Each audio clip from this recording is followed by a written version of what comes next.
Hello and welcome back to another rave-filled episode of the Weekly Deathmatch. Can you believe it's been almost a year of the Weekly Deathmatch and I have not played Robot Roller Derby Disco Dodgeball? This is the only game I have ever bought the soundtrack of, I think, off the top of my head. There might be another one actually. Yeah, No Man's Sky. I bought No Man's Sky soundtrack, but other than that, I also bought Robot Roller Derby Disco Dodgeball soundtrack because it's fucking poppin', okay? Jeez.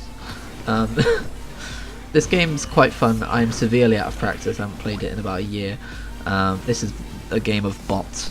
I don't even know if anyone even plays this online anymore. It never had a huge player base to start with. It's an indie game.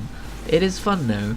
You might want to look into it. What I like about it is that it's extremely different in that it's faithful to Dodgeball. So unlike most first-person shooters, if you can even call this a first-person shooter, I guess you can. You don't always have a weapon. In fact, half of the match is you running around frantically looking for a weapon, and then also like projectiles aren't that fast comparatively. You very much have to guess where your opponent's going to be. You can catch people just like in real dodgeball. You can catch people's balls to knock them out. It's a lot of fun. It's basically dodgeball but amped up to madness levels. And the only thing I don't really like about it is the movement, because as you can see we're all robots on unicycles, and that is very much reflected in your movement in that like you will drift one way. Like if you hold down forwards and then like let go of forwards, you can look around and you'll still be driving forwards, and I've never fully gotten the hang of it. And yeah, actually I do pretty badly in this match comparatively. These are medium bots and I did pretty badly. But yeah, another thing I want to talk about today, apart from Robot Roller Derby Disco Dodgeball, I'm sorry, it's just fun to say, I'm going to say it at every opportunity, but another thing I want to talk about is Nintendo Labo. I said last week I would get back to you on my thoughts about Labo VR, and here are my thoughts on Labo VR. I spent an hour making the basic level of VR, which is basically just what you put it into to look through and do VR, so like none of the extra peripherals, and that's all I've done so far because that took me an hour and I haven't had much time with it. So I've mostly just been playing around with the basic set. I don't even know what it's called, the fucking the goggles or something. Basically what you put together to look. I said that. Anyway, it's awesome. Like I've always wanted to do VR, and I have had a lot of fun with just the basic version I've created because they provide lots of micro games, and as a first time VR experience it doesn't let down. Like I was like, holy shit, I was worried that like the lower visual quality would stop me from feeling immersed, but no, it is full immersion. with that kind of method of immersion, visual fidelity doesn't really matter as much as you might think it would. After more experience with it, like I've played it for a few hours now, you definitely do start to notice it. Like, and I know this statement is immediately going to put people off, but in the interest of being as honest as possible, you can discern the individual pixels. Like you can see the pixels. So it's definitely at a drawback using a 720p screen, but it's fun all the same, and I look forward to making all of the other toy cons. I'll probably do that a little bit later today, not all of them because that will take me forever, but I will make some more of them later today. And it's addictive. Like I got home at 10 last night and I needed to kind of be in bed for like 12, so I was like, I guess I'll just mess around in VR for like 10-20 minutes. I looked up and it was 2 hours later, and oh fuck, like I did not notice the passing of time kind of thing because I was like fully immersed. I wasn't thinking about what I was doing during that time, or like how I'm not fucking expressing myself very well today. I do apologise.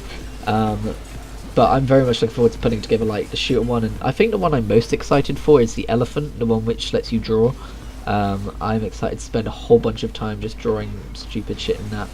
My main concern with the Labo kit is while the micro games are really cool, and I haven't technically played any of the larger games because the basic set doesn't have a larger game, the micro games are kind of the game for it. But while the smaller games are really cool, it feels like a tech demo, in that the games don't have a lot to them, and this wasn't really mentioned in their marketing. In fact, I think this was a bit misleading. They said you can make your own micro games and share them with friends. I'm fairly sure that was their phrasing. But by sharing with friends, they meant have a friend in the same room as you and pass the controller over so that they can play your game. What they do not mean is that you can upload your levels online and play other people's online levels. And they apparently didn't want to do that because it would change the ESRB rating or some shit like that.